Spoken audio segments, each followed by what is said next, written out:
Hello, welcome everyone to another episode of the Mere Mortals Meanderings. We are live here on Sunday, 13th of July. We just recorded the monthly goals, but this will be coming out probably 3 or 4 days afterwards. A little bonus episode midweek to just say a thank you for everyone who has missed us for all this time and was wanting us.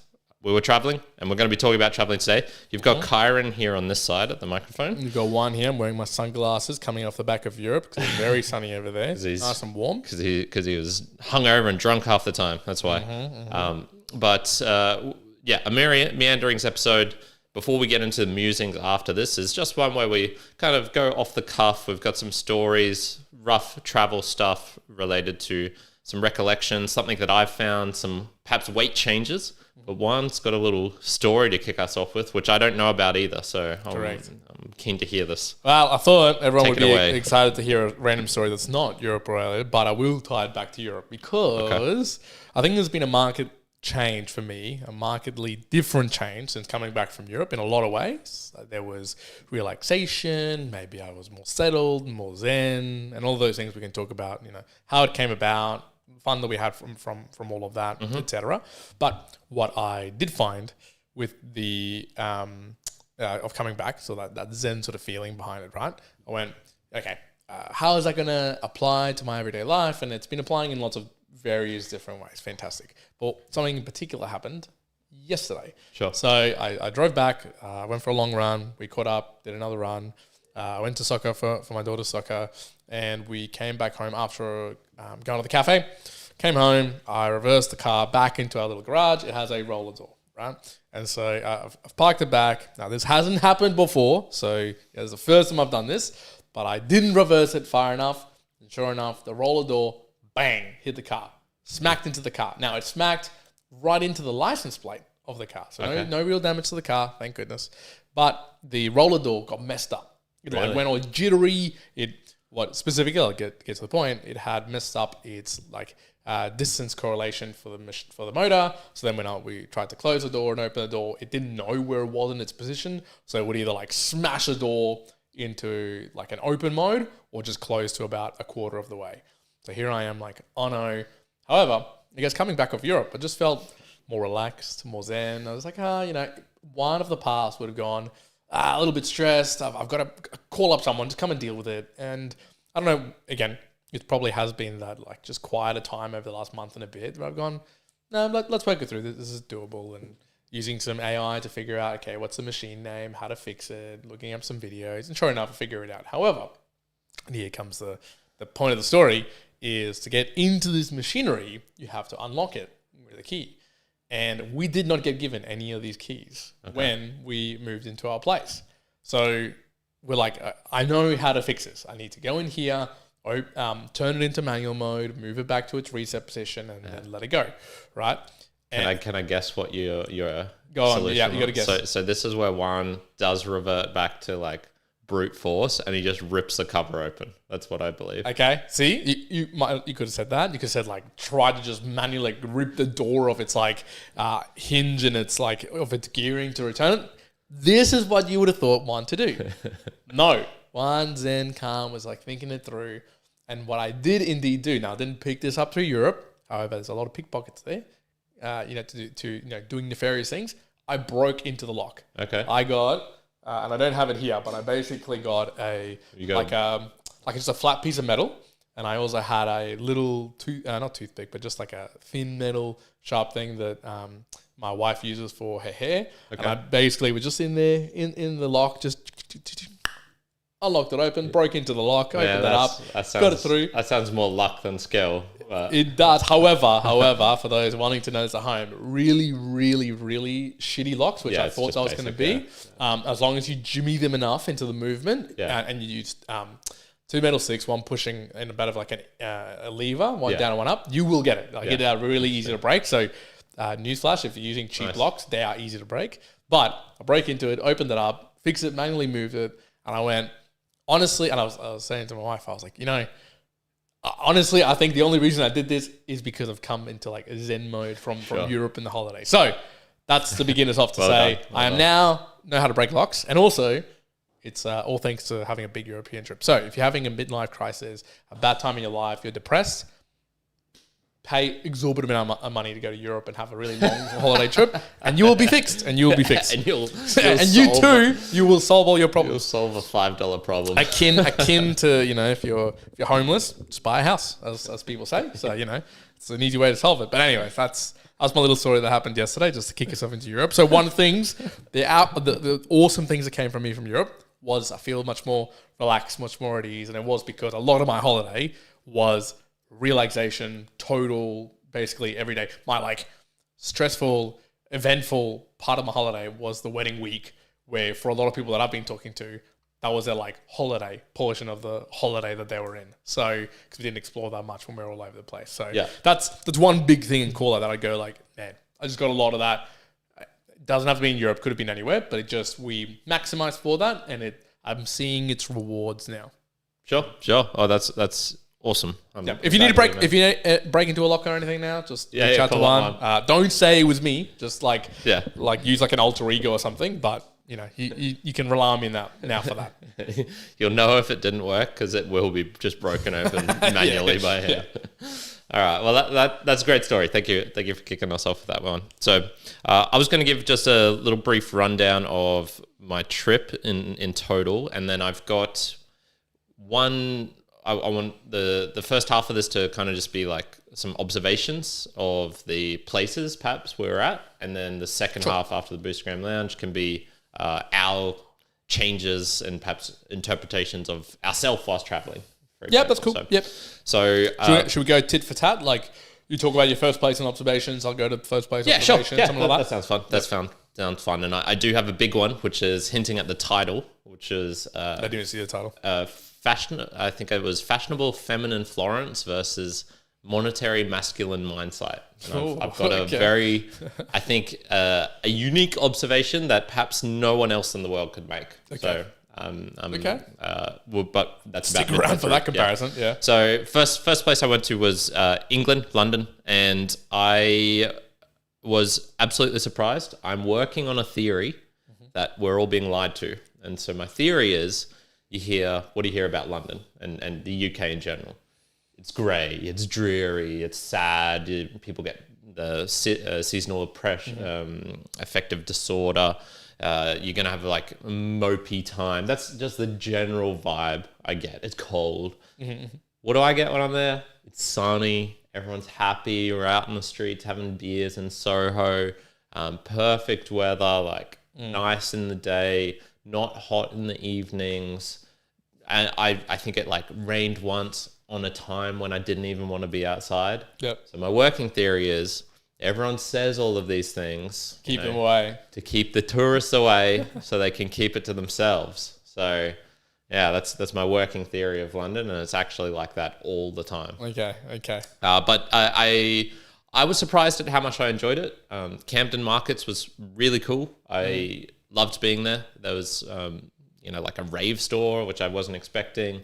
It was expensive there, as usual. Any place where the Aussie dollar is the weaker of the pair, as in $2 Australian will go by £1 or something like that. And prices are usually higher there, apart from alcohol. So alcohol in London, good job, guys. Well priced. You're cheaper than Australia. Other than that. I got kind of what I've expected. Meh food, I didn't have nothing any. Special, I didn't do a Sunday brunch or a Sunday roast. Sorry, I had the opportunity. I didn't do it. Probably should have, because that's probably the most English thing you can do. Other than the big English breakfast, which I'm not a fan of breakfast, so I'm not going to do that. Stayed at a party hostel. Highly recommended. I love hostels, man. It's a weird thing to say, especially now that I'm in my 30s. A lot of hostels have a cutoff at 35, so yeah, I'm just sneaking in. But the atmosphere, the vibe of these places is just fantastic. I love that you can meet random people. There was two people there, who one was he was essentially Jack Black, a young Jack Black. Just imagine that, and that's what this guy was. And then there was this other Canadian girl with, I guess, like a Indian heritage.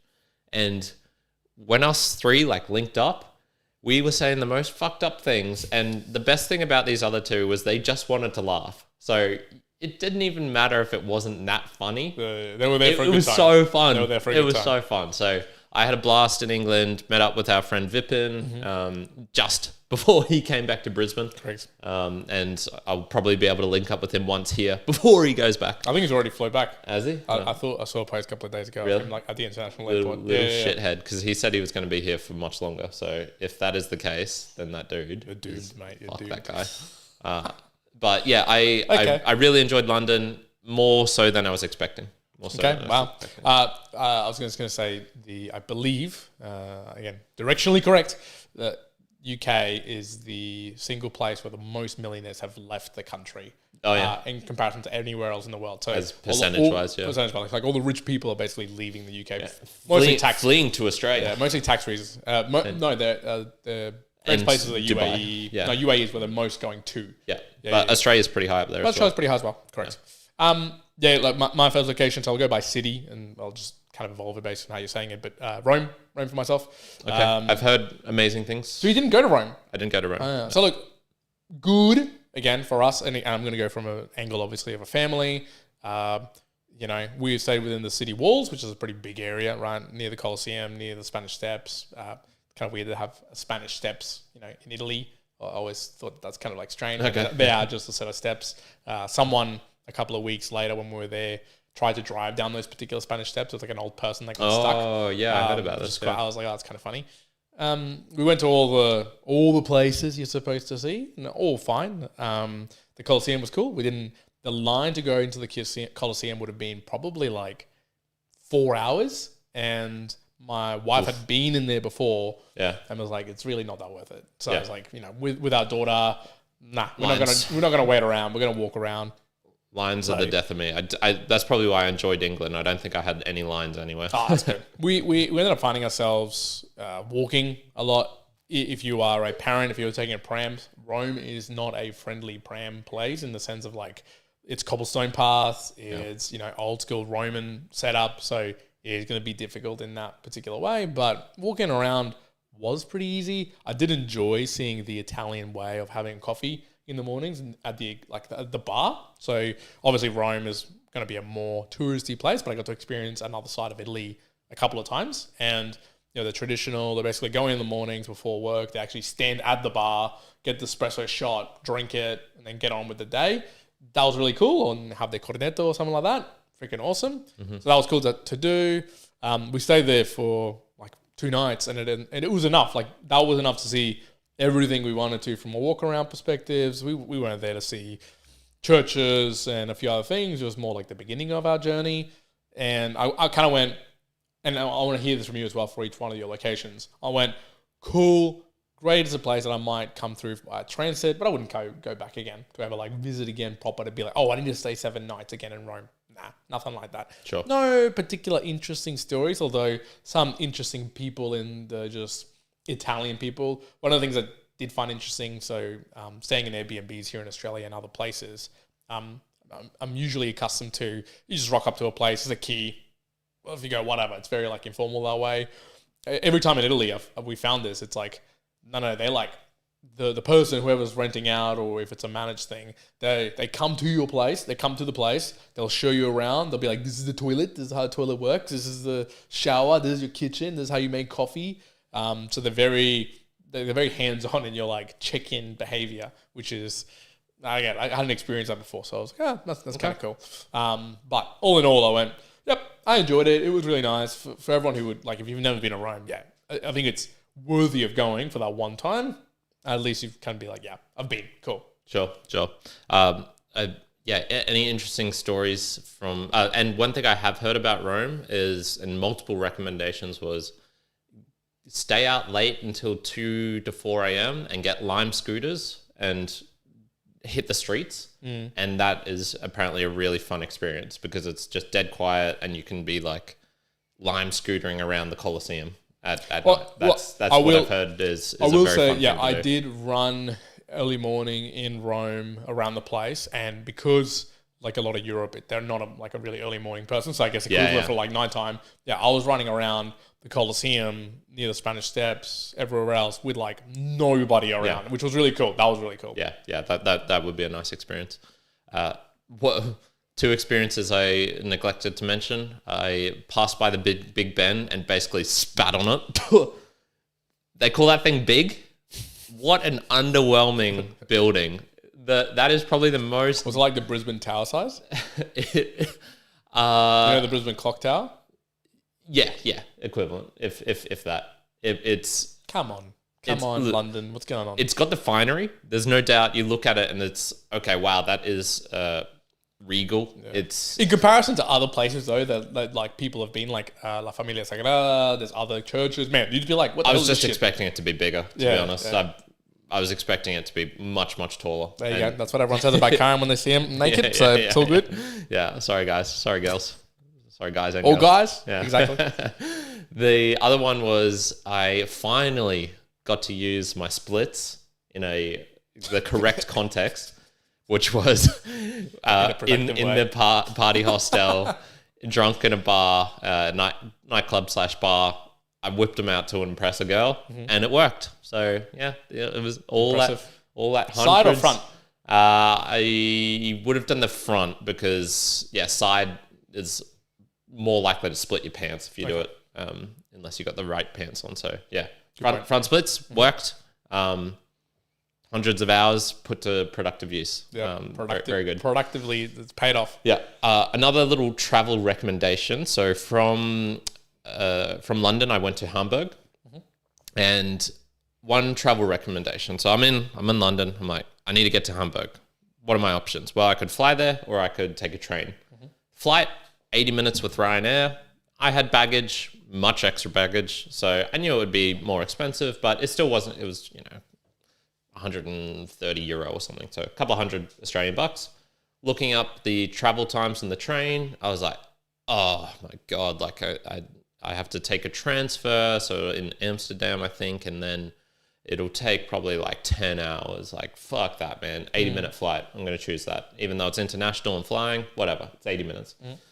That was the incorrect decision to make. I should have taken the train because I left my hostel in London at 10 a.m. I arrived in my hostel in Hamburg 7 p.m. It took fucking forever. Wow. I was going from Stansted, so you got to take a big train in there.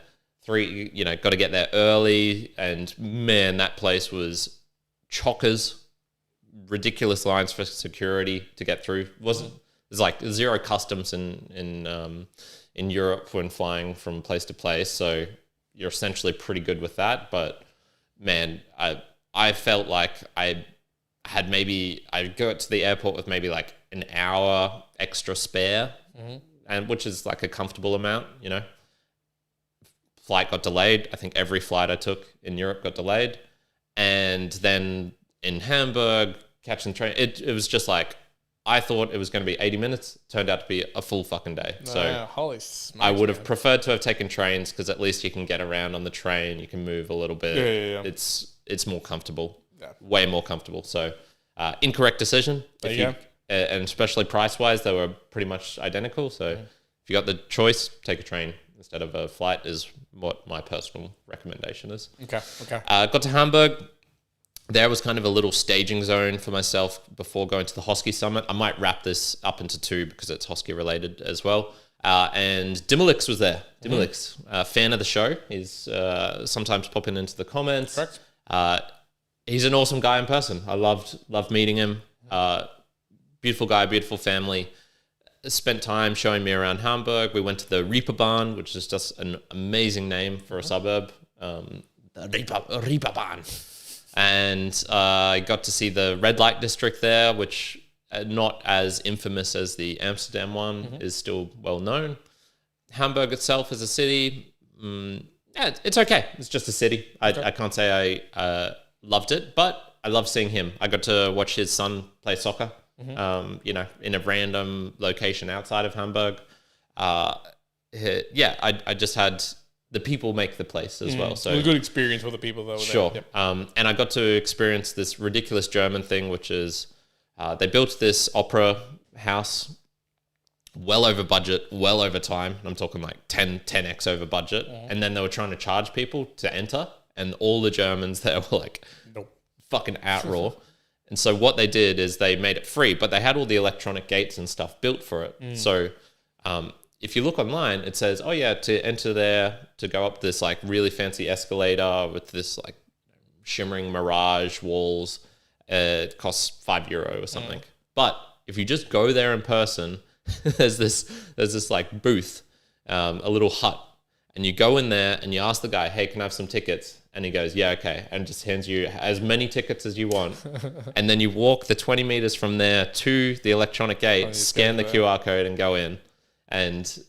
But they like still try and fleece tourists. Yeah, of course. So I was like, this is the most ridiculous German thing I've ever seen. Like, why not just get rid of the electronic gates? And because you can enter in for free, but no, you got to follow the rules of getting Of course. They got to make money somehow. They got to make money somehow. Man. So German.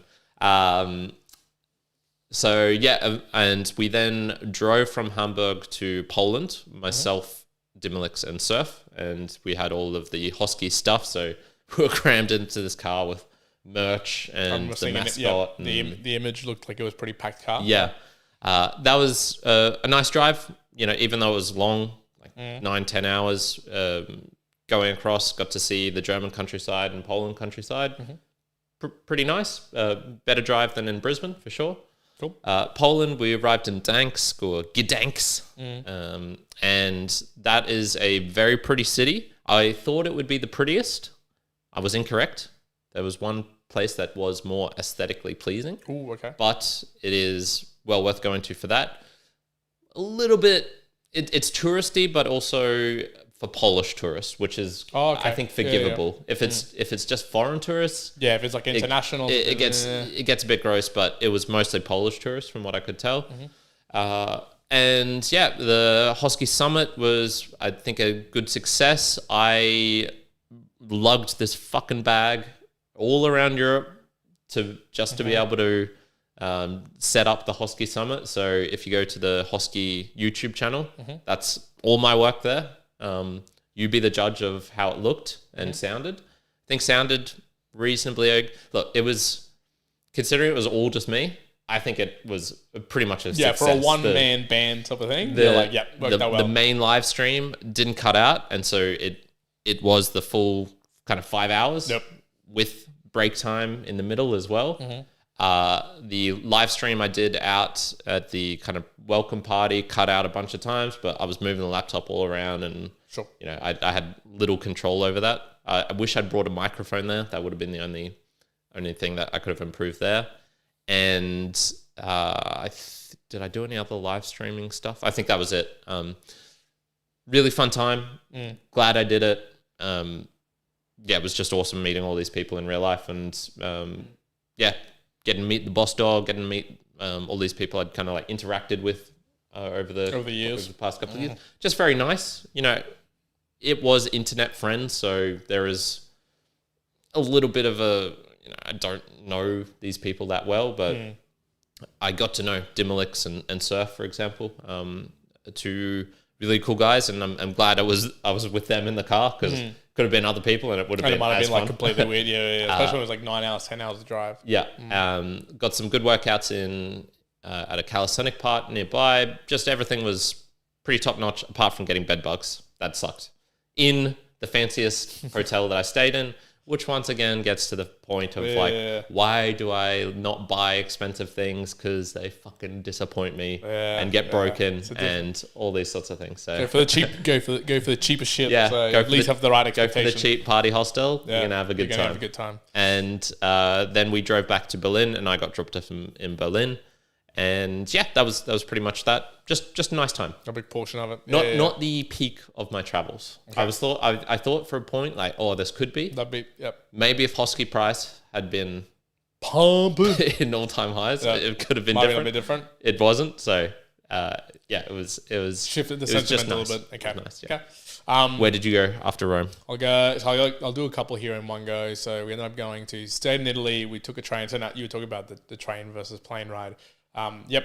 You know, if you're going to take trains, absolutely do it. Make sure you book them on the right fucking day of the month and time, because we went to the train thinking like, oh, the train's going to take at 9 a.m. So we have to get up early and move our way there, because we walked over there from where we were at the accommodation. We're like looking around for this train. We're running back and forth. Like, oh no, I think we've like missed it or whatever. So I go to the ticket person and be like, look, it's this one. Where's this? What? And they looked at me, and again, kind of Italian/English, and they kind of go, it was the June. It was like 2nd of June or 3rd of June or something like that particular day. And they were like, sir, that ticket's for the 6th of May. We were like, what the hell? And it's because we accidentally, when we were here in Australia, we booked it 1 month early, and then we had to rebook it again with the right date. So my wife had given me the wrong email, and we were here trying to look. In fact, our train came 3 hours later. Oh, so then we were like, no. So get your dates and your time right. In any case, we were able to get the right train in the end and get going. Well, I mean, it's good that you called, but did you hang around there for 3 hours? We did. Which actually ended up being okay, because the train station there was good. It made for an ability for my daughter to fall asleep, like to have a nap with me. So it was fine. It was a good station to just hang around. Had a lot of cafe shops and shops in general that there was around. So that was good. We went to a place called Cinque Terre, or Five Earth in the translation to English. Really nice, like really, really nice. It's kind of like the Amalfi Coast, just in another area. Not a lot of tourists from like an international way, but a lot of French tourists and other Italian tourists that go there. So that was cool. It felt a bit more traditional. Yeah. They call it the Five Earths because it's like 5 townships that you can get around between trains and boat rides. What did you think of the food? Like the food was fine. I wasn't ever like an absolutely gigantic fan of Italian food per se. Really fresh fish and seafood because we were by the ocean, so that was nice. Yeah. That was awesome. They were quite busy places, so they were like really, really busy. Very hilly, so a little bit hard to get around and explore all the places, but all of those 5 major areas were very similar in that some had markets and similar shops and touristy things.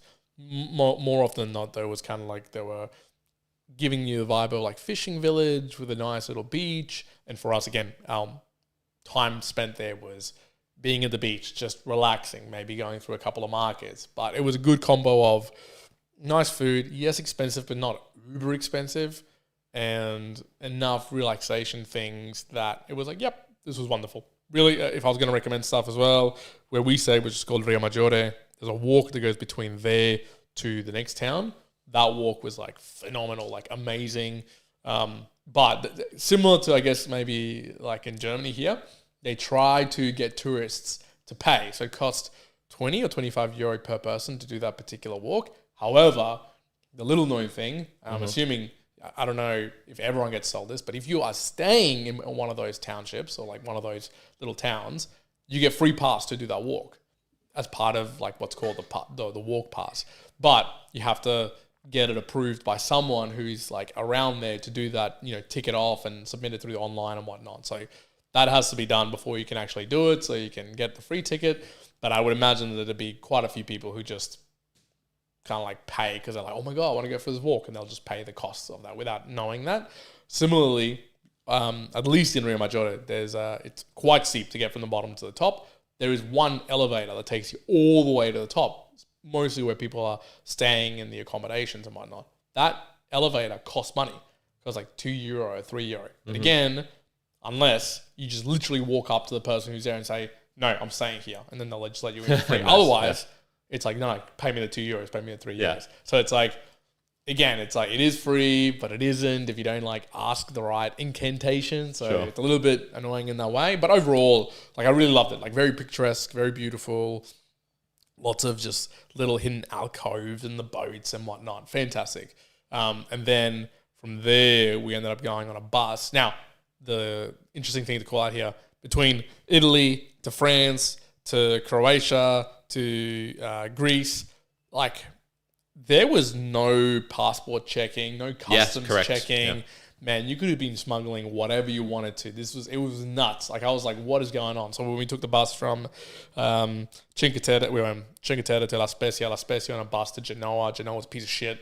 Hated it. Okay. Sick around for a little while, and I was like, I don't want to be here again. So if you're from Genoa, my apologies, but that's what it felt like. And then we got the bus from there to Nice, and we went over the border from Italy to France. And in that, someone did come on the bus to check everything. Now, I had the passports at the ready. I was at the back of the bus. My wife and my daughter were sleeping, so I had them ready to go. The guy came over, just like looked at me and like my sleeping family and was like, okay. I was like, I was going to show you the passport. Like, you don't care. I was like, what is going on? Like, it was pretty like wild. In any case, and then we arrived in Nice. We rented out a car for the entirety of our south of France stay. And I'll give basically this in high level caveats. All of south of France was great. Would I ever visit again? Not unless I was like really rich. You need to have some proper money to really enjoy yourself well in a lot of these places, because all of the south of France is expensive, especially if you want to be at the good places. We went to Monaco, Nice, Marseille, Antibes, Jean de Cap, whatever that's called. Went to Saint-Tropez, went to Cannes, all of them. Okay food to good food. Very, very, very, very expensive, especially Monaco. Holy squaggles. I'm so glad I didn't stay in Monaco because that was so expensive and not much to do, realistically, unless you have a truckload of money. So you had a truckload of money, go for it. Blow it all. I'm sure you'll find enjoyment. Otherwise, the thing with that is, if you got a truckload of money, you can have fun anywhere. You can have a really good time anywhere. I would say that I know of some places in the south of France. It's like it is unique in a way, in that, you know, similar to you would have seen when we were in Mykonos. There's like a truckload of super yachts and people are kind of hanging around. It's similar to that vibe where if you have the money to partake in all the things, you would have just a ball of a time, because it's events and parties and gatherings. And there's a off Saint-Tropez, or I think it might be Saint-Tropez, there's like a LaGuardia, it's called. It's a restaurant basically on an island that you can only go there by paying some good money, and it's just like out of control parties, but fun and dancing. Look it up if you want to, LaGuardia. It's pretty well known in that space, but you only do it if you got the money, right? Because it's always expensive. But it's like ludicrous experiences that you can have. But to you and me, I'd be like, it's not worth that for that particular purpose. And there's, I'd take it back. You know, if you go to Afghanistan or you know, even just random places along the Australian coastline, you can have as much money as you want. But if you're staying in, I think it's 1446, I can't remember the name. There's a random Australian town up north from here, and it's called like 1733 or 1840, whatever. That's the name of the town. It doesn't matter how much money you have. You're gonna get like an average hotel. Look, the way that I like termed it is, I think for this other friends, is it hasn't it doesn't have a limit to the extent of fun and variations that you can find, but you have to pay a pretty penny for it.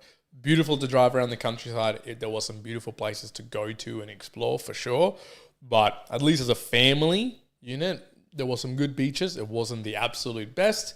It was nice, but again, I'm not rushing back to go there. Lots of interesting people. One thing that I've said in private, I guess I'll say publicly, fuck the fucking French about speaking in French, motherfuckers. Fuck the French. Because Italy, right? I can speak very, very few Italian, and I can make myself understood with Spanish. They were awesome, like really cool for the most part. Yeah. Especially on the second return to Italy. That was really cool.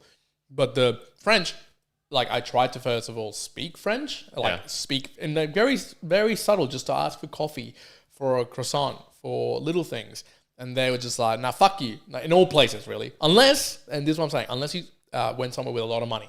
And then they don't give a fuck. And they're like, money speaks. Then they have to be nice to you. Yeah. You know? Plus, then they speak a lot of English. So that's what ends up happening. But in the places where it was just like general, man, I went from trying to speak French to like just being shut down, to then like in French asking, do you speak English, being shut down. And then like saying very little French of just like merci, oui, still shut down. So I was just like, fuck it, I'm just speaking English. Like there was even saying things in French. They were like, no, don't say that. Yeah, interesting. Fuck you. There was sometimes I just spoke Spanish. just to fuck them. Yeah. Just to be allowed to speak Spanish and see what you do. Nice. So I guess this sticks into me because I was in Germany and it's like, Karen, you learned some German. Were you using it? Almost zero. I would use it. I would start off with it.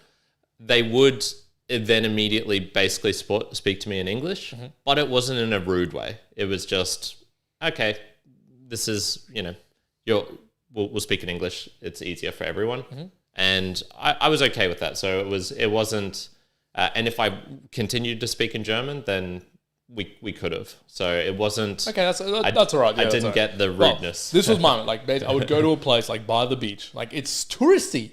I would go and I'd say, bonjour, un café, s'il vous plaît. Yeah, okay. Hello. Simple, yeah. A coffee, please. Yeah. Response would be, what? Yeah. And I was like, and I would tell them to be like, un café. Yeah. And they'd go, what? I'd be like, a coffee. Yeah, that's like, I was like, man, come on. Like, that's pretty. I'm sure there can be a little bit of misunderstanding, but that one is a pretty straightforward understanding. And I was just getting shut down. I was like, okay, I can see why people say that the French can be pretty bad with French. Yeah, so fuck the French. Like, that's a reason why people say fuck that in the language, but in other ways they were really nice. I will make a little small caveat note here in Monaco. So in Monaco, we drove there rather than taking like a bus or a train and stuff like that. We parked at a particular car park. It actually isn't that expensive to park there, as maybe other people believe. Don't stay there because you can just stay somewhere outside of Monaco and just go in there if you want to explore. I got to drive around the actual racetrack itself because it was a couple of weeks after the Formula One race. If you're there for that, you can drive around that. Fucking awesome. That was really good. If you're going there for food, like, good luck, or everything's expensive. And we chose to go to the most expensive place possible as a family. I'll tell you this. We knew we were an expensive place because we went to first of all, there's a downstairs and upstairs area for the Monte Carlo hotel. The downstairs one was like just drinks. Upstairs, it's if you're going for some food. So it's like, oh, you're a baller if you're going upstairs for some food. And then, so we're like, we're hungry. We're really hungry. We need to get some food. And we went upstairs and you straight away were like, oh no, like this is going to be a next level. Cause you had the like really rich people. I'll explain why that is. And then the people who were there purely for like the influence for the photos and whatnot. Almost everyone I saw as I looked around this top area, which was maybe 100 tables, everyone was just having a drink, taking photos and leaving. That's it. That's all that we're getting. We were hungry, so we were like, God damn it. Anyways, we ended up getting like a steak and some chips and a little bit of salmon and a drink for me and my wife, a little bit of food for our daughter. Ended up being like $400 for like this little bit of food. Again, not obscene, but it was like quite a lot. That's still, in comparison to like a couple of people not eating much, we were like, oh damn, that's quite a bit of food. I mean, quite a bit of cost. However, you then saw the like absolute over the top people who obviously just got a bit of money so they can do whatever. There was a guy there who was having his food, his lunch, and he was just kind of overlooking the actual casino. And next to him, having a full-blown meal, like steak. Now, this steak's like $150, whilst his little dog just chewing up one of the steaks that he'd ordered for him. And I was like, wow. Yeah, okay. This is some interesting levels. But very cool, obviously, if you're a car fan. I know people like Adrian Portelli's over there at the moment with an AMG 1, and it's just crazy cars all over the place, which was really cool. Sure. So for that, obviously, recommend. Otherwise, man, I just would not recommend at all. And beyond that. Yeah, sure. Once again, teeing me up perfectly for Berlin, which was, did I experience any particular German food there? No. Did I experience a really great time there? No. What did I experience? Lines. There was fucking lines for everything, man. No. Just lines, left, right, and center. So I did have Döner, because Turkish is basically considered German food now because I had so much immigration. So Döner kebabs, and I went to I saw one which had a line, so I was like, okay, I will go to this place because everywhere else I'm seeing is just, there's nothing really authentic that I can go to. And I was looking up restaurants and things, and it was just, I didn't see anything that made me go, oh, this will be a German experience. So I went, all right, I'll just go to somewhere that's popular. And so I went to this Döner place. It was called Gemüse Döner, which basically means like vegetable donuts. And so it was a vegetable vegan maybe vegan, vegetable, certainly, vegetarian. Massive fucking line in it. I think I saw 3 or 4 Gucci handbags in this line. So I was like, oh, okay, this is not even like known for necessarily being good. It's the influencer type crowd where you take a picture of yourself with this fucking doona. So I got it. It was tasty. It was tasty, but was not worth the 40 minutes I waited in line to get this thing. Yeah. Yep. I honestly, Berlin, it's got the history and stuff. So I did kind of see some of, the Brandenburg Gate, the big park they have there, the cathedral. I had a very nice, probably like the third most beautiful experience of the trip. Mm-hmm. Second being in Danks, looking down the canals. I was just walking around, came across the cathedral right at night. The sun was just setting at 9:30 p.m. or whenever, so it was very late. And there was people playing piano and violin on this bridge, and I just got this really reflection off the water. I was like, oh wow, this is a very pretty moment. I arrived at the perfect time because half an hour earlier or half an hour later wouldn't have been special, but I just got there and was like, wow, that's really pretty. Continued on. I did some handstands there. In general, a bit dirty, to be honest. Okay. And I think Berlin is the place for lines because I didn't go to Kit Kat or Berghain or any of the big clubs. Mm-hmm. But what I've heard is you wait in the line and you got a 30 to 50% chance of getting let in, depending on how you're dressed as well. So, you need to dress up in like leather and shit. Like I don't have any of that. So not my scene, even if I wanted to go in. If I could be transported in and see the inside of one of these clubs like Kit Kat and the people having sex against the wall and just hardcore trance and rave and culture and stuff, sure, but I'm not going to spend the 5 hours necessary to make that happen. So I got out of Berlin pretty quickly. I was there 3 nights, trained down to Munich. Munich was also disappointing at the start because I just stayed in a shitty area. This is the problem with travel. You can have very bad experiences in what is otherwise a very nice place. True. If you just get this wrong series of events. I was staying, because I was traveling with all this luggage, I was like, I'll just stay at the train station place right next to the train station. And that was kind of the scummiest part of Munich from what I could tell. Just all this weird behavior that I saw in Guatemala, for example, where young men hanging around in the middle of the day, these kind of money exchange places.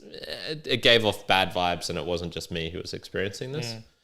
But I did meet some Aussies. We went to a beer hall, to one of the Hofbrauhaus, so got to experience the traditional German folk music while drinking Steins.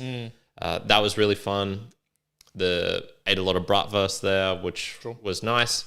German food, tasty, incredibly ugly looking. My brother was sending messages because I was sending these in the group chat, and he's like, "Are you still in a concentration camp?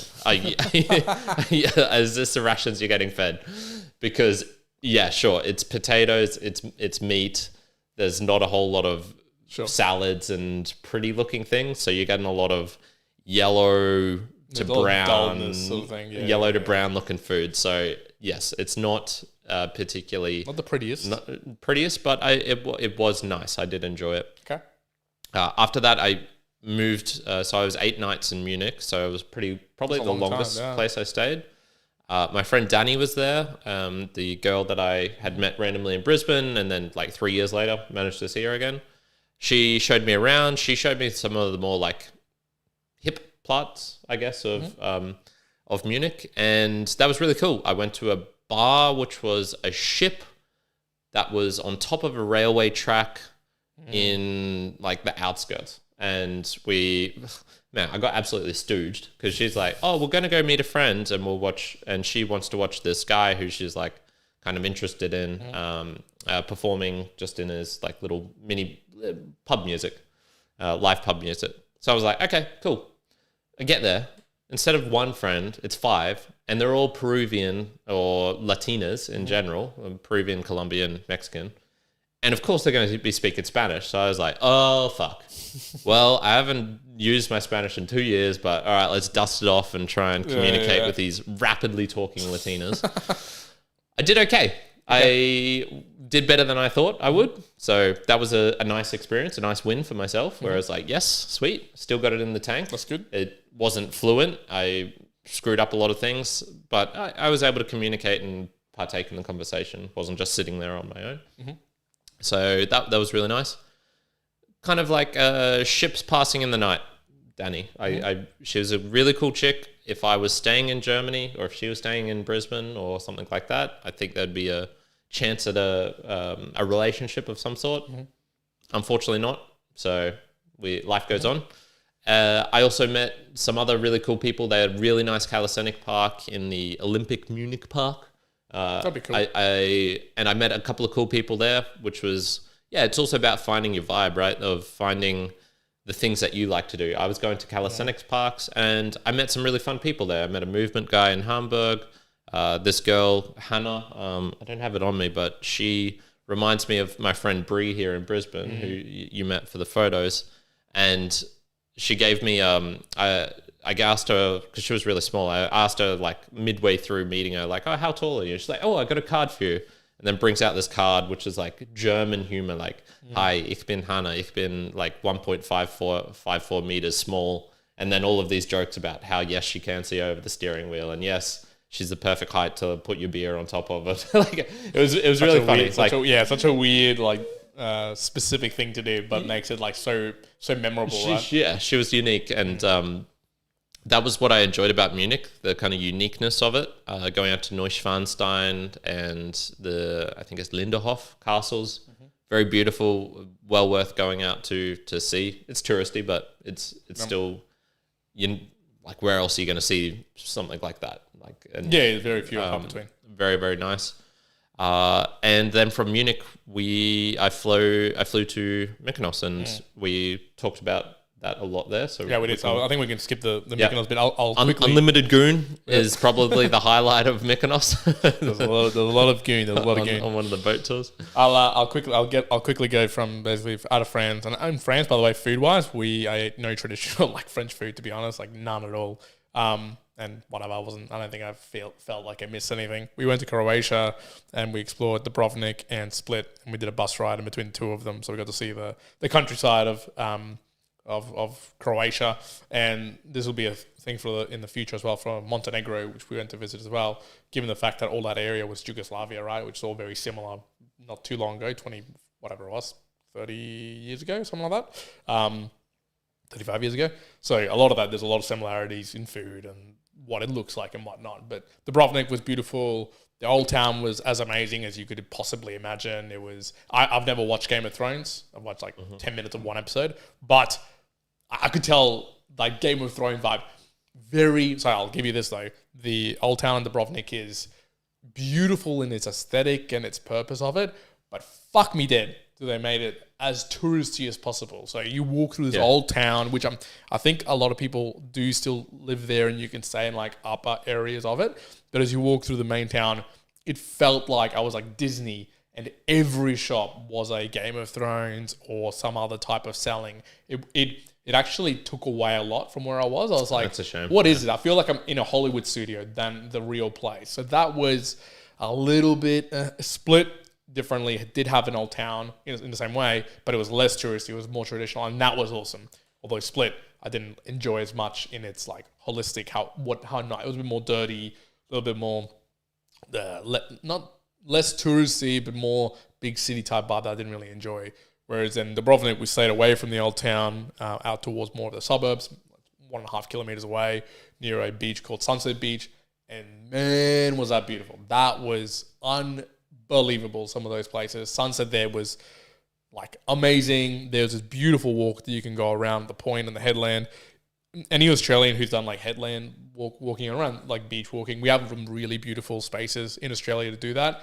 It was akin to that, but probably even more beautiful than I've seen, just in terms of the position of the houses, the aesthetic around the water was clear as could be, like as clear as, the Great Barrier Reef type, like absolutely see through. We saw this in Greece as well when we were swimming around. There was places where it was 3-4 meters deep and you could literally see the bottom. This was like same, but it was like 20 meters down. You could see into the ground. It was like out of control. And I did a really beautiful morning run around there. And it was like the easiest run because I was so gobsmacked by what I was running by. It was like that sort of intense area. So that was really cool. I really enjoyed it. Great food, really good people, quite cheap as well for a lot of things. Croatia and Montenegro even more so, but that was a bit later. So Croatia, I was like, yes, loved it. I wish I'd stayed in Dubrovnik way more than I did Split. Like if I could have swapped it out and just stayed in Dubrovnik 4 nights or even more, would have really enjoyed it. So, but be prepared for some steps. There's, again, a lot of steps up and down in terms of mountain living in those areas, but heavily enjoyed. And then Mykonos, and we did all that. So I think that's fairly straightforward. We'll skip that because people can go and listen back to that. Yep, for sure. So we said our goodbyes after Juan's wedding, which was very pretty, very beautiful. I don't know if there'll be any photos. Will you put any when you get the photos back? Maybe. Yeah. Well, if not, I can tell you it was very pretty and very beautiful. Once again, very much one thing I noticed is between men and women, just differences. So like innate differences, I think. We went to the beach.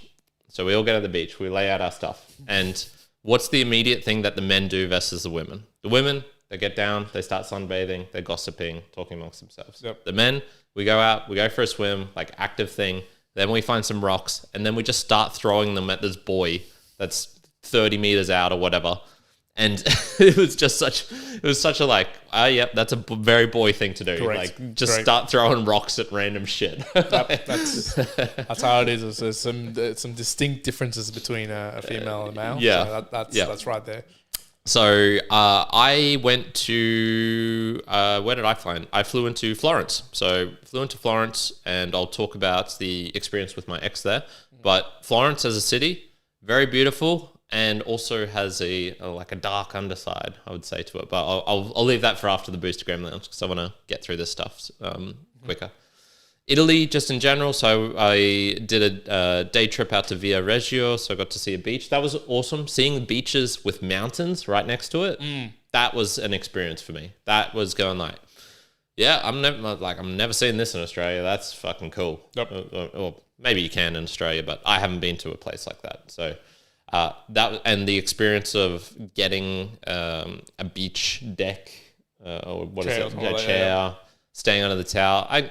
Under the umbrella. I get it.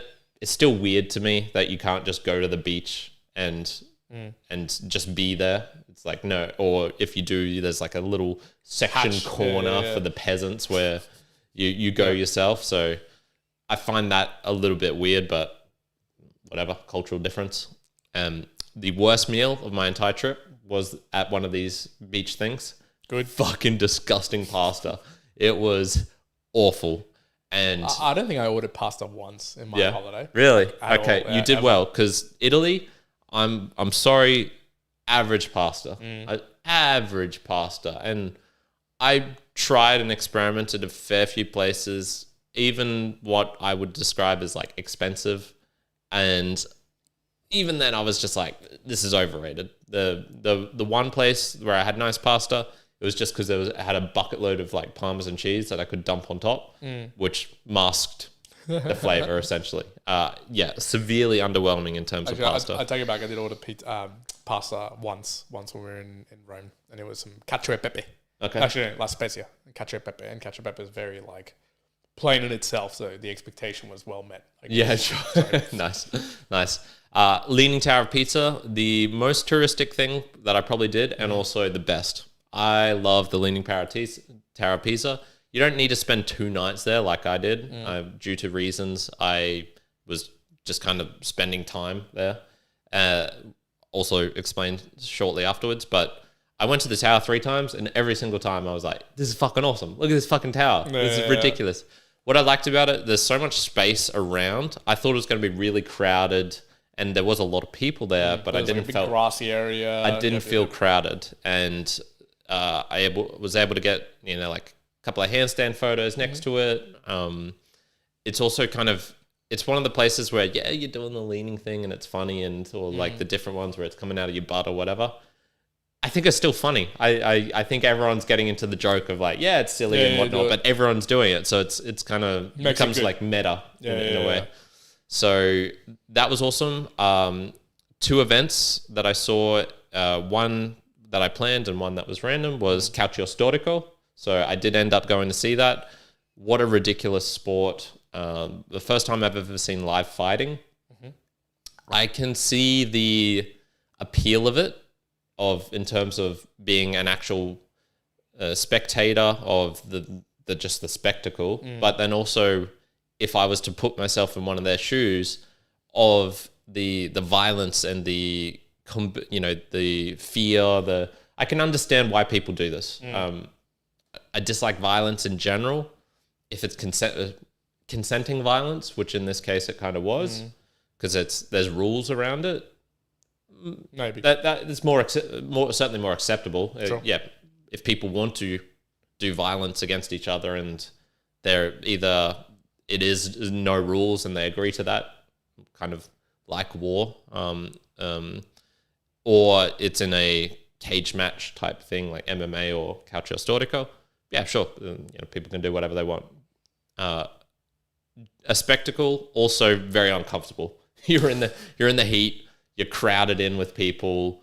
You couldn't take in. You could take in bottles, but you had to take the cap off, so you couldn't have thankfully I took this big ass water bottle thing because I thought this would happen, and we were chugging it, myself and my ex Andrea, the entire time, and it was like, thank God we had that. Otherwise, it would have been really bad. So that happened, and then there was another version in Pisa, which I just came across, which was I think Gioco del Ponte, which is like game on the bridge, and basically imagine a tug of war, but the opposite direction. So they're pushing against each other. In this, I've got a video I can maybe put in the Discord or something. It's essentially like 2 rows or multiple rows of these just wooden posts, and you lean up against it and you're pushing back, and then the other team is pushing back. So you're on this kind of, I guess like a seesaw type deal where it goes back and forth, and you're just trying to push them until you reach the end. What an incredibly boring game, because what happens is starts, and then nothing happens because they're both equally pushing as hard as they can.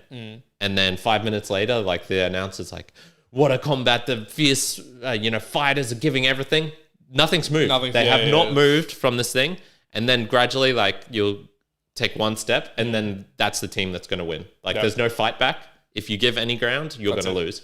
And so it's incredibly boring, and you have to watch it from ages away. There's no ability to get close to watch it. Doesn't sound like a very interactively or something you want to watch sport, because it's one or two things will happen and that's it. That's the whole thing. But it's over a span of 5 minutes, 10 minutes. Yeah, exactly. And they play 8 of these games, and they're all identical. It's hilarious. But they did have a big parade beforehand, so you see people dressed up as knights and throwing sticks up in the air and music and stuff. So, it's a spectacle. That was cool. Florence again, then to Milan for 2 nights. Milan, you don't need to spend any time in unless you love fashion. You can walk around that in 3 hours like I did, and you've seen it. I did do a day trip out to Lake Como. Very beautiful place. Worth it? Taking the ferry, it's hard. Yes and no in a respect. I went out there with a very lovely gay Australian guy, and who was exuberant. He was fashion, all of the adjectives for a really flamboyant is the best word for it. He had him. He had it, and he really wanted to do it. So I was kind of feeding off of his energy. It was nice. It was also very hot, and I was spending a lot of time hiding out from the sun. But I saw I'm going to say 3rd or 4th most beautiful girl I've ever seen in my life. On this little random cruise. She looks like, do you know who Rose Huntington Whiteley is? She was, I think, in the 2nd Transformers movie. She married Jason Statham. Yeah, okay. I think so. Yep. Looked almost exactly like her, if not even a bit prettier, perhaps. And yeah, she was just there. I was like, what the fuck? This is crazy. Please tell me you approached. It wasn't the time nor place. Like, it was a random. It would have been incredibly difficult logistically, like incredibly difficult. So no, I didn't. But that coastline, that area, Yep, very, very pretty. I can see why people would spend 12 million euros to buy a place there when that I know that for a fact because they had the real estate agent and it was in Italian at the top in terms of like the listing details, like Italian, I think it was Spanish and then Russian.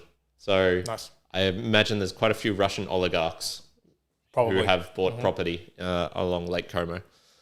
Big day, but yeah, it was nice. And look, if I was going to spend all that time in Milan, it would have been boring as fuck. So sure. It was nice to go do that. Yeah, yep. for the day. And then I'll just finish off because I've only got 5 days left of that. From there, I went, took a train through to Switzerland, and almost immediately I was like in love with Switzerland. Stunning. Just the train ride through, even though I was going through mountains for half of it and couldn't see anything, the parts I could see, everywhere I went, I'm like, wow, that's beautiful. Arriving into Zurich, went and stayed with my friend in a kind of his share house that he's in, commune share house, I'm not sure how you want to call it. Claude from conversation number 3, I believe it was. So if you want to go all the way back to that and know who I was staying with. And Zurich is the most livable place outside of Australia I've ever seen. And big props. And New Zealand. Yeah, I would move there if for whatever reason I couldn't live in Australia or New Zealand, or I'd try to move there because just everything, man, like all the small things. They had fountains, thank fuck, like just free drinking water, and also in a really pretty way, because it would just be coming out of a fountain literally into this basin, so you can, put your bottle under, and it feels more magical than at a bubbler here in Australia. The self-cleaning toilets, so they had those. I used one of those for the first time. I was like, this thing's fucking incredible. Just the way they lived, the cleanliness, the types of people, the ability to use English. I tried a bit of German there, but once again, it was like English was predominant. Yeah, well, English, Italian, German, and French, they all do equally well, basically. They're all polyglots. Oh, dude, yes, 100%. All language polyglots. Just everything about that place screamed to me, this is a really wonderful, beautiful place to live. Obviously, I was there in summer. I didn't experience the snow. I'm not that a fan of cold, so and it did drop pretty quickly in between temperatures whilst I was there. I want to go back to Switzerland. Everywhere else, I would say, I could go back to Greece for like a little bit and see. I forgot to mention Athens, but I'll talk about that a little bit later. Switzerland is the only place where I'm like, I want to go back here and see more, and see more of the countryside, the Alps, the different cities there, Lausanne or Geneva, or I probably out of everywhere, that's where I want to go back. Okay. Yeah. I mean, that's good. The way that you're speaking about it makes me be like, oh man, I want to visit. I want to visit that space. If there was another place that I could go to, that would probably be it. Okay. Look, I'll tidy mine up, and I'm actually thinking just from a timing perspective, we might have to do some Boostagrams, so we might hold off, like do like a part 2, not of the travels, but I think of learnings and relationships. Yep. I think that itself has like there's a lot of that it'd be worth. Yeah, we're already at an hour, aren't we? So I'll talk to the last week. So similarly for me, we after sort of the wedding honeymoon piece in Greece, and I will say to people though, I would go back to the Greek islands, not exactly Mykonos itself, because I've been there twice, or Santorini, but like the amount of islands that exist around that area, or maybe just other islands in the Mediterranean area. I would go back in a heartbeat as like a bit of fun, because they're way cheaper, like really much cheaper. Best bakery I've ever seen in my life was in Mykonos. Yeah, I was not expecting that. That place was really good. But then we went to Austria, Vienna, and that is currently ranked as the second most livable place in the world. And I'll tell you what, yes, in a similar way that you're saying Switzerland, holy heck, that was mixture of beauty with architecture, with old school styles, a lot of green spaces, good, like massive variety of food, good shopping in terms of like food availability, good food as well. Like the quality of stuff was nice. The city center with, you said this like similarly I think it was in Italy, where you'd be walking around and you just see like someone playing piano and a big like crowd gathered around, violinists. You'd have all of the restaurants were nice in a non-pretentious way. People were good. In Vienna in particular, though, they do have they even have a saying which is called Wienergrant. Wienergrant is a grumpy Viennese person. Okay. So when a Viennese person is grumpy, they apparently use the term Wienergrant to be like, hey, you're from in Vienna, you're being grumpy. So it's like someone local of Vienna being grumpy. They do have that word, so they can be grumpy in a way, but it's just grumpy, not like annoying or bad. So yes, I did experience a little bit of that, but in all was really cool. Like it was a really cool experience. Wish we'd stay there more days to explore more of it. I think I saw the main city, I saw all of it, and then from like the outskirts of like the greenery and a few other places, I saw like an eighth, and it was huge, man. And I ran like 7 or 8 kilometers trying to see a lot of it, and I barely even scratched the surface. So it was really cool. The one of the things I loved about Zurich was they've got this. So there's a big river. There's a big lake, and then there is a kind of tiny little rivers going through the actual Zurich itself. And one of them, they've built this offshoot thing where essentially it's like a mini canal that's maybe 25 meters wide with a very kind of like slow moving current. And this is a place where you can finish work in the city. They've got these dry bag things. I've had this, Put all your shit into it, change into swimmers, and you can put in like your phone, your camera, valuables. Jump on this dry bag thing, jump from a bridge into the river, which is what me and my friend Claude did. Float down, holding onto your thing. He had that. I had to swim like an idiot, so definitely get the floating thing. And you're just surrounded by like music, little restaurants off the side. That's cool. That's really cool. And you're just floating down, and you can, we floated down and then got out and walked the 300 meters back to where we started to get the rest of our clothes and stuff. But that's fun. Yeah, it's kind of like South Bank in a way, with the South Bank with the artificial beach in the center of the city, which is currently empty. Is it in Brisbane? Why is that? It was leaking for the last couple of months, and so they've drained it. Doesn't all be drained away. Well, sorry, people who came to see that. Exactly. But it is winter, so it's the time to change it. I think that's probably why I enjoy it. It's similar to Brisbane. It didn't felt homely in a way. If homely, I doubt you're going to get traffic there. It'd be very hard to see. There was a lot of bicycles, so I can't imagine you'd hit much traffic there. Much like Brisbane. I was actually talking to a girl from Sydney yesterday, and she was like, people complaining about traffic in Brisbane are idiots. she was outraged at how little traffic there is here, and yet people are still complaining. So I think that's kind of why I liked Zurich. It felt like home. Yeah. And the last place I'll talk about was Montenegro. Very much a place that I'll say this right now. In about 5 or 6 years, you will see a lot more people going there. The infrastructure that they're setting up now is like in preparation for in 5 years, 6 years time, for it to be like, holy hell, you have to be here. There was already like gigantic super yachts parking up next to like really pretty hotels, and you can tell the amount of money they must be spending there versus what the like normal areas of Montenegro look like. So they're spending like so much money that it was still affordable in a lot of ways, just because it's still being built. So we went to the most expensive places we could, and it was still like really affordable in comparison to the places that we'd been. There, you kind of mentioned about going to into the ocean alongside mountains. This is the perfect example of that. There was, I probably need to check, but the mountain would have been like, I'm going to say probably like a kilometer high, maybe like 100 meters behind you, with then like the most pristine water in front of you and like hot. It reminded me of swimming in Milford Sounds, but it's the ocean and you're just surrounded by mountains and like the most lush green view you could possibly think of.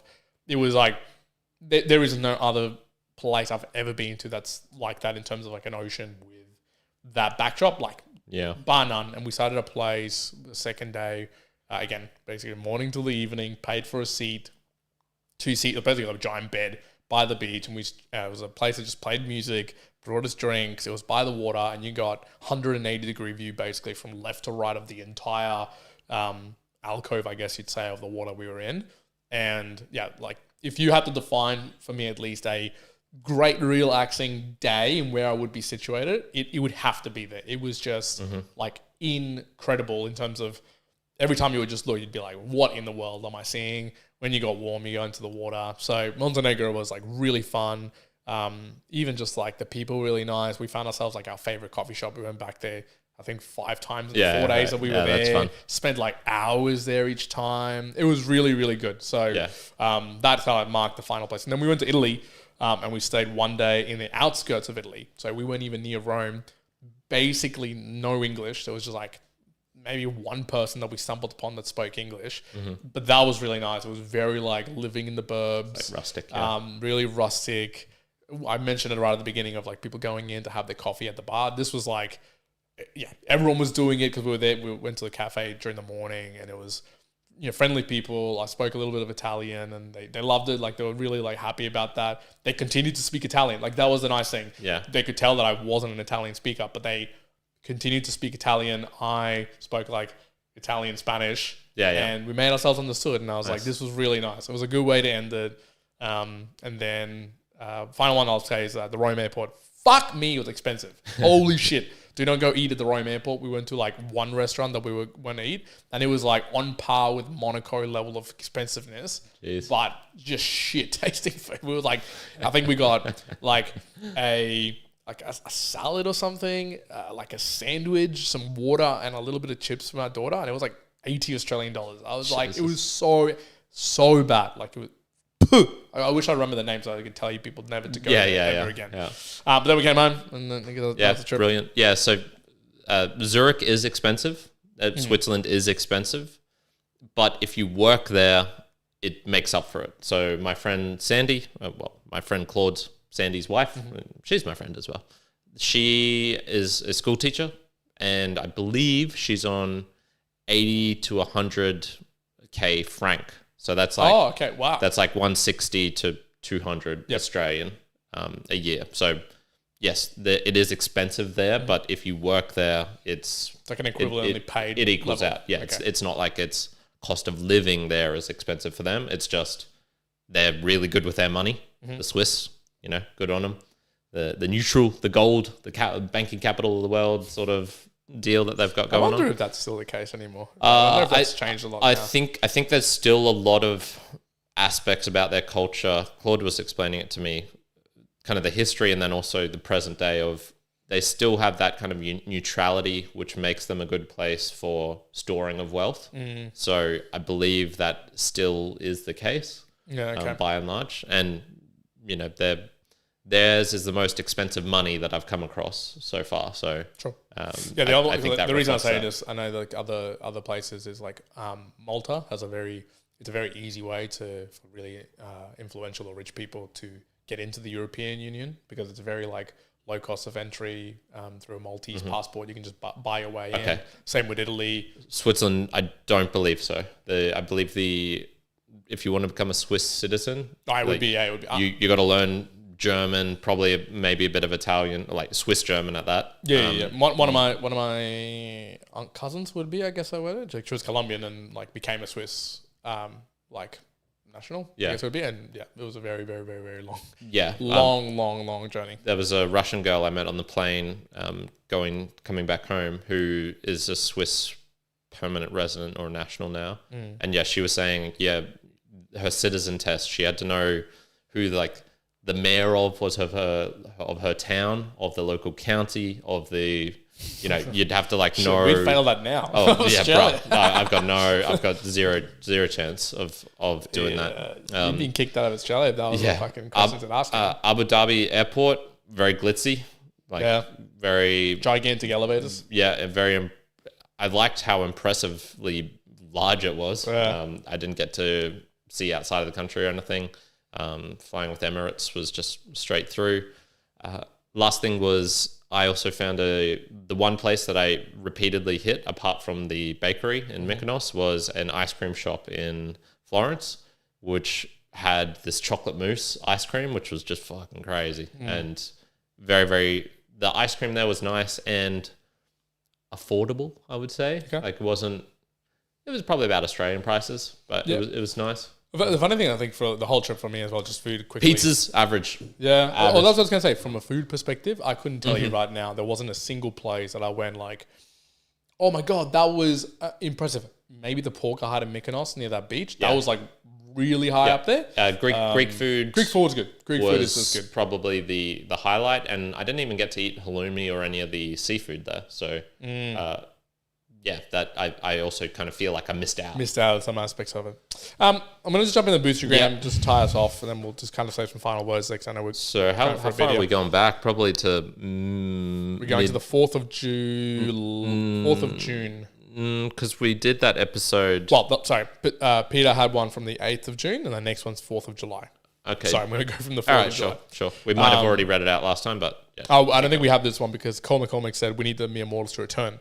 My philosophy has not been effective in ages. I was 500 sats sent using Fountain. Thank you, my friend. Then we've got a couple from Lyceum, just sending through some, I guess, streaming, which is 30 sats being sent through True Fans. So that came through quite a bit for quite a few episodes. And then there was one actual boost, I guess, was in particular said, have you been to Aristotle School, Lyceum? Have you watched the TV program Aristotle's Lagoon on BBC? No. I've done neither of those things. No. But that was 420 sats sent using True Fans. Nice, 420. Yes. Thank you, Lyceum, Martin Lindeskog. But yes, those are the Boostagrams. And I guess Boostagram specific. Obviously, we haven't. I do need to read some Aristotle at some point. I don't think I've read anything by him, but I don't think I've either. That's for the future. To be done. Look, so I think we just pause it there. Like we'll talk about this as part one. I think that was based on like travels. We just talked like specifics on travels, which actually saved me because I was going to do an episode myself just on like my travels. Here it is. That's out there, nice and good. Sure. I think we'll do it. I think next week we'll do another part where it's more a little bit about the personal stuff. Recollection. So I'll change the title as well for that to the next one. Yep. So that'll include my Florence. Yep.